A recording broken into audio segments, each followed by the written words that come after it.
ಬೇಯಿಸಿದ್ದು ಹಾಲು ಅನ್ನ, ಡಾಕ್ಟರ್ ಹೇಳಿದ್ದು ಹಾಲು ಅನ್ನ ಅನ್ನೋ ಗಾದೆ ಗೊತ್ತಾ? ಸುಮ್ಮಾ ನಾನು ನಿನ್ನ ನೋಡ್ಬೇಕು ಅಂತ ಎಷ್ಟೊಂದು ಆಸೆಯಿಂದ ಓಡೋಡ್ ಬಂದೆ ಗೊತ್ತಾ? ಅದ್ರ ದಾರಿಯಲ್ಲಿ ಬರುವಾಗ ಯಾರೋ ಚಂಡಾಳು ನನಗೆ ದೂರ ಹೋಗ್ಬೇಕಂದ್ರು.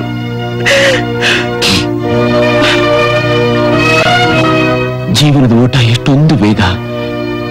ಎಲ್ಲ ನಾವು ಅನ್ಕೊಂಡು ಹಾಗೆ ನಡೆಯೋ ಹಾಗಿದ್ದಿದ್ರೆ ಆ ದೇವರನ್ನು ಒಬ್ಬ ಯಾಕೆ ಬೇಕಾಗಿತ್ತು ಹೇಳು? ಸುಮ್ಮಾ ಈಗಲೂ ಕಾಲ ಮಿಂಚಿಲ್ಲ. ಈ ನೋವನ್ನೆಲ್ಲ ಮರೆತು ನಾವಿಬ್ಬರು ಒಂದಾಗೋಣ.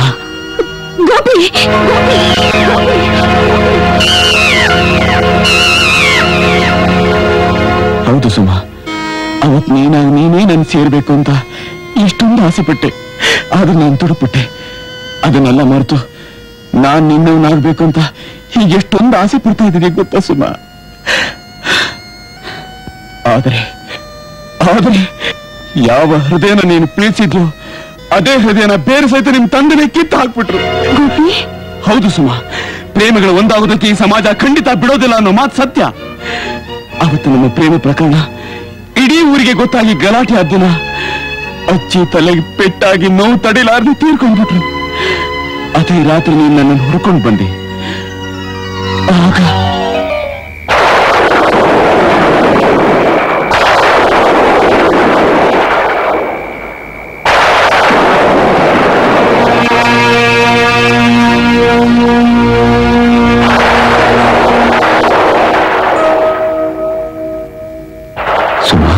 ನಡೆದದೆಲ್ಲ ಕೆಟ್ಟ ಕನಸಂತ ಮರೆಯೋದು ಬಿಟ್ಟು ಹೀಗೆ ಯೋಚನೆ ಮಾಡ್ತಾ ಇದ್ರೆ ಹೇಗೆ?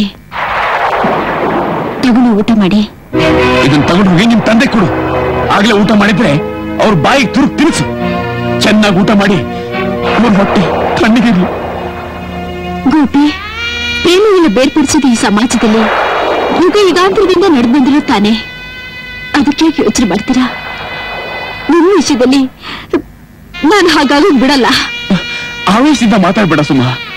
ಎದುರು ಅಲೆಗಳ ಮುಂದೆ ಈಜಿ ದಡ ಸೇರೋ ಶಕ್ತಿ ನನಗಿಲ್ಲ.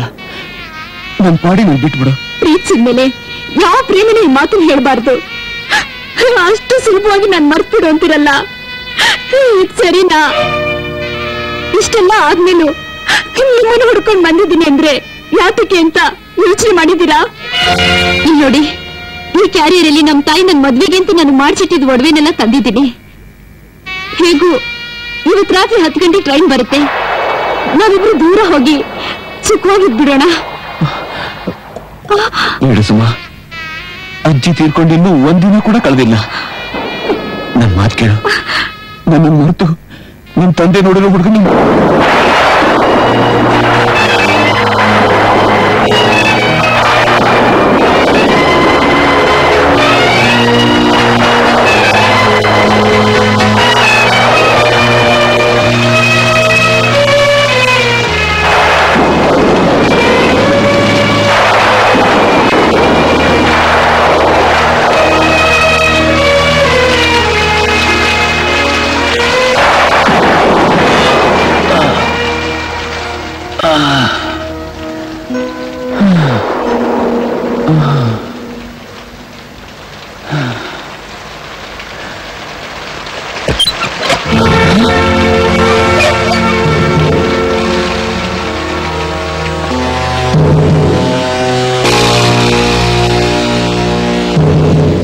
ತಿರುಗೋಕಿ ನನ್ನ ಮಗನೇ, ನನ್ನ ಮಗಳನ್ನು ಪ್ರೇಮಿಸಿದ್ದು ಅಲ್ದೆ ನನಗೆ ಅಲ್ಲು ದೃಷ್ಟಿ ತೆಗೆಳ್ತೀಯಾ?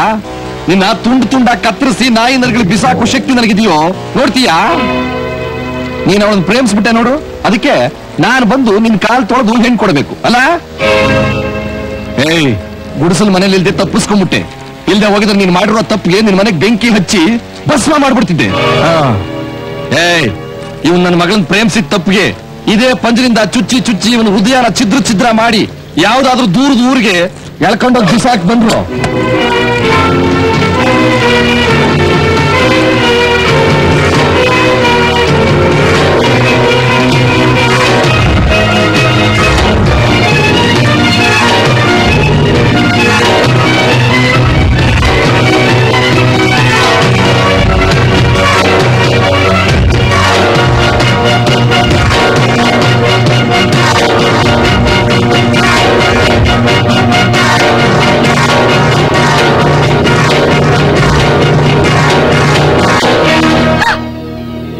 ಸಾವು ಬದುಕಿನ ಹೋರಾಟದಲ್ಲಿ ನಿನ್ನ ಪ್ರೇಮಕ್ಕೋಸ್ಕರ ಗೆದ್ದು ಬಂದಿದ್ದೀನಿ.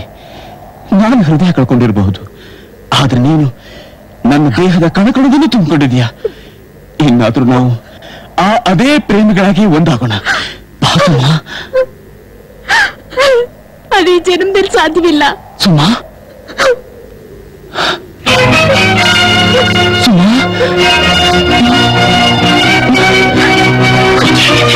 ಹೌದು, ನಾನೇ ಅವಳ ಗಂಡ.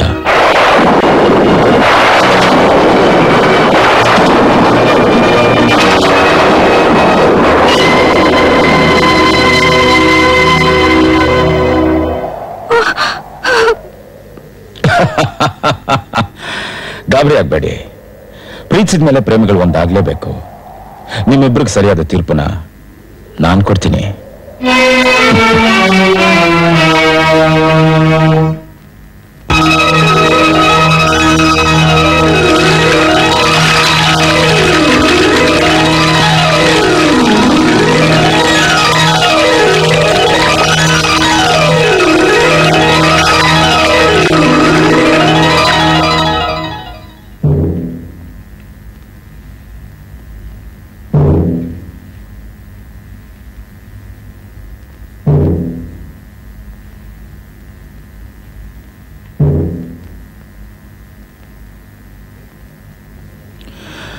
ಋಷಿ ಮೂಲ, ನದಿ ಮೂಲ, ಹೆಣ್ಣಿನ ಮೂಲ ಹುಡುಕ್ಬಾರ್ದು ಅಂತ ಹಿರಿಯರೇ ಹೇಳಿದ್ದಾರೆ.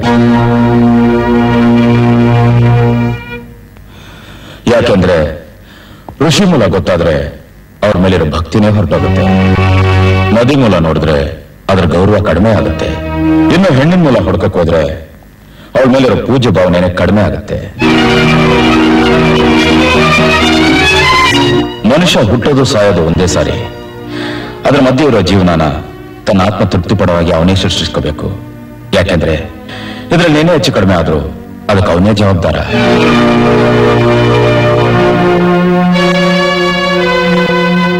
ನಾನು ತಪ್ಪು ಮಾಡಿದೆ, ಕುಡಿಯೋದನ್ನ ಬಿಟ್ಟು ತಪ್ಪು ಮಾಡಿದೆ. ಕುಡಿದಿರುವಾಗ ನಾನೆಲ್ಲ ಒಳ್ಳೆ ಕೆಲಸನೇ ಮಾಡ್ತಿದ್ದೆ, ಆದ್ರೆ ತಾಳಿ ಕಟ್ಟುವಾಗ ಮಾತ್ರ ಕುಡಿದಿರ್ಲಿಲ್ಲ. ಅದೇ ನಾನು ಮಾಡಿದ ದೊಡ್ಡ ತಪ್ಪು.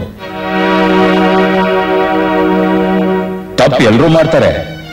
ಯಾಕೆಂದ್ರೆ ಮನುಷ್ಯ ಅಂದಮೇಲೆ ಉಪ್ಪು, ಹುಳಿ, ಖಾರ ತಿನ್ನೋ ದೇಹ ಅಲ್ವಾ. ಇರ್ಲಿ,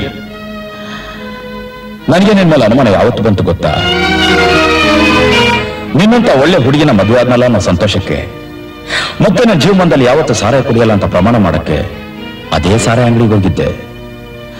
ಅದರಲ್ಲಿ ಏನ್ ನಡೀತು ಗೊತ್ತಾ? ಅಣ್ಣ, ಮದುವೆ ಗಂಡು ಎಣ್ಣೆ ಹಾಕಕ್ ಬರ್ತಿದ್ದಂಗ ಐತೆ. ಲೇ ಚಡ್ಡಿ, ತಾತ ಒಂದ್ ಕಡ್ಡಿ. ಏ ಗಂಡು ಹೊಸಬಾ ಕಣು, ಆದ್ರೆ ಹೆಣ್ಣು ಹಳೇದು, ಅದು ತುಕ್ಕಿಡ್ದಿರೋದು. ನೋ ಅಣ್ಣ, ಹುಸಿ ಮೆತ್ತು ಮಾತಾಡು. ಗಂಡಿಗೆ ವಿಷಯ ಏನಾದ್ರು ಗೊತ್ತಾದ್ರೆ ನಿನ್ ನೀಲಿ ಗುಂಡಿಗೆ ನಾನು ಹುಣ್ಣು ಮಾಡ್ಬಿಡ್ತಾರೆ. ನಾನೇನ್ ಸುಳ್ಳು ಹೇಳ್ತಾ ಇದ್ದೀನಲ್ಲ? ಆ ಮುದ್ಕಿ ಮೊಮ್ಮಗ MLA ಮಗಳನ್ನ ಊರೂರೇ ಡಂಗೂರ್ ಹಾಕಿ ಸಾರ್ತಾವ್ರೆ. ಹೌದಲ್ವಾ? ನಮಸ್ಕಾರ ಸರ್. ನಮಸ್ಕಾರ. ನಿಮ್ದು ಯಾವ ಊರು? ಇದೇ ಊರು. ಯಾಕೆ? ಸಂಬಂಧ ಇಲ್ದಿರೋ ವಿಷಯನ ಇಷ್ಟು ಚೆನ್ನಾಗಿ ಮಾತಾಡ್ತಿರಲ್ಲ. ನಮ್ಮನ್ನ ಏನ್ ಮಾಡ್ತೀಯ? ನಿಮ್ಮನ್ನ ಕುನ್ನತ್ತೂರ್ ಕಳ್ಸೋಣ ಅಂತ.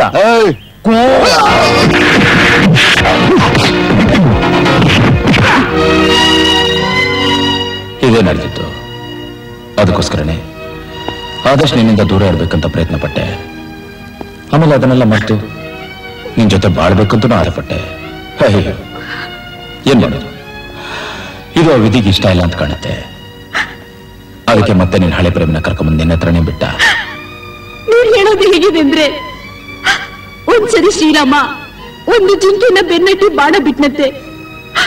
ಆಗ ಜಿಂಕೆ ಶ್ರೀರಾಮ ನೋಡಿ ಏನ್ ಹೇಳ್ತು ಗೊತ್ತಾ?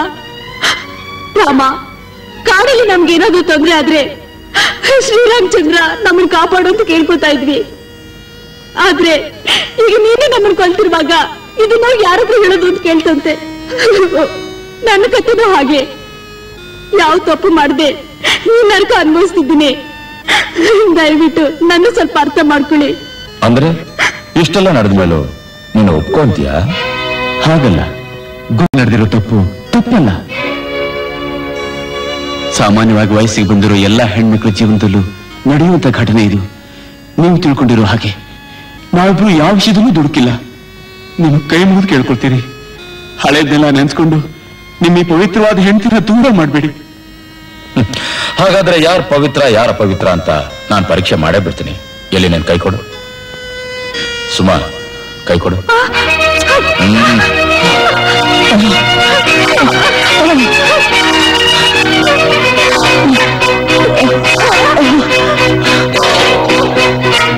ನನ್ನ ಮಗಳು ನಿನಗಿಷ್ಟ ಇಲ್ಲದೆ ಇದ್ರೆ ಅವಳು ಇದೇ ಸ್ಥಿತಿಯಲ್ಲಿ ಬಿಟ್ಟು ಹೊರಟೋಗು.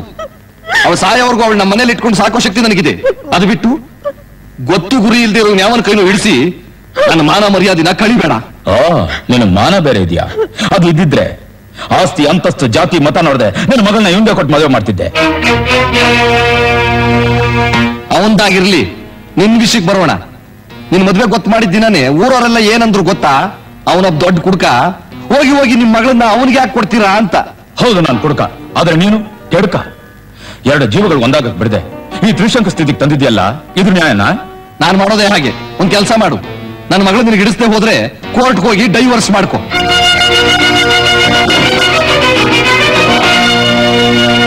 ನಿಮ್ಗೊಂದು ವಿಷಯ ಗೊತ್ತಾ? ಒಂದು ಪ್ರೇಮ ಕಥೆನೋ ಅಥವಾ ಒಂದು ಪ್ರೇಮ ಗೀತೆನೋ ಪುಸ್ತಕದಲ್ಲಿದ್ರೆ ಅದನ್ನ ಓದಿ ಸಂತೋಷ ಪಡ್ತಾರೆ. ಆದ್ರೆ ಅದೇ ನಿಜ ಜೀವನದಲ್ಲಿ ನಡೆದ್ರೆ ಅದಕ್ಕೊಂದು ಕೊಕ್ಕೆ ಹಾಕ್ತಾರೆ. ಇವ್ರ ಜೀವನದಲ್ಲಿ ಹಾಗಾಗಕ್ ನಾನು ಬಿಡೋದಿಲ್ಲ. ಇವರಿಬ್ಬರನ್ನು ಒಂದು ಮಾಡೇ ಮಾಡಿಸ್ತೀನಿ. ನೋಡಿ, ಅದಕ್ಕೂ ಮುಂಚೆ ನನ್ನೊಂದು ಮಾತು ನಡೆಸ್ಕೊಡ್ತೀರಾ? ಏನು? ಯಾವ ಪಂಚಭೂತದ ಸಾಕ್ಷಿಯಾಗಿ ನನ್ನ ಹಣೆಗೆ ಈ ಕುಂಕುಮ ಇಟ್ರು ಅದನ್ನ ನಿಮ್ ಕೈಯಾರನ್ನ ಅಳಿಸ್ಬಿಡಿ.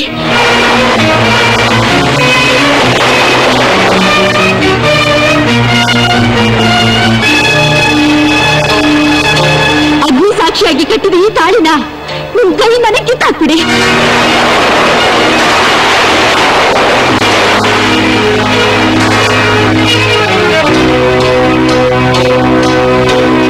ಅರುಂಧತಿ ಸಾಕ್ಷಿಯಾಗಿ ಹಾಕಿದ ಈ ಕಾಲುಗಳನ್ನ ತೆಗೆದ್ಬಿಡಿ.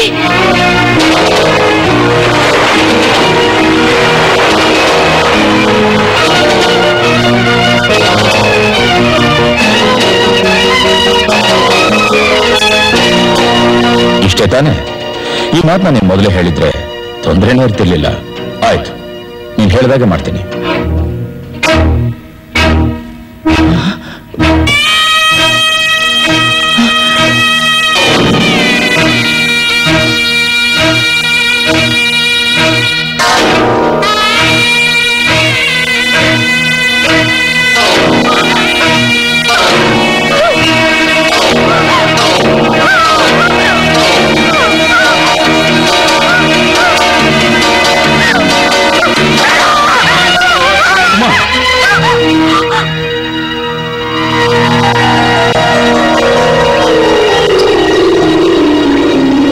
ಹೆದರ್ಕೋಬೇಡ ಸುಮ್ಮ, ನಿನ್ ತಾಳಿ ಭದ್ರವಾಗಿದೆ.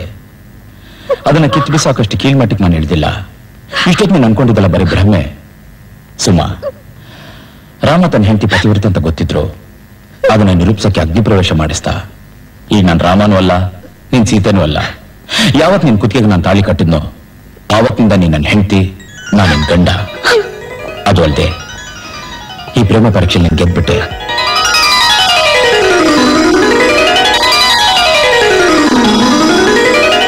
ಸರ್, ನಿಜವಾಗ್ಲೂ ನೀವು ದೇವ್ರು ಸರ್. ಹೀಗೆ ಪ್ರತಿಯೊಬ್ಬರು ಹೆಣ್ಣನ್ನು ಅರ್ಥ ಮಾಡ್ಕೊಂಡ್ರೆ ನಮ್ದೊಂದು ಸುಂದರವಾದ ಸಮಾಜ ಅನ್ಸ್ಕೊಳ್ಳುತ್ತೆ. ನಾನಂತೂ ತಾಯಿ ಪ್ರೀತಿ ನೋಡಿದವನಲ್ಲ. ಮುಂದಿನ ಜನ್ಮ ಅಂತ ಒಂದಿದ್ರೆ ತಾಯಿಗಷ್ಟೇ ಅಲ್ಲ, ಇಡೀ ಹೆಣ್ಕುಲಕ್ಕೆ. For more updates, like, comment, subscribe to our channel.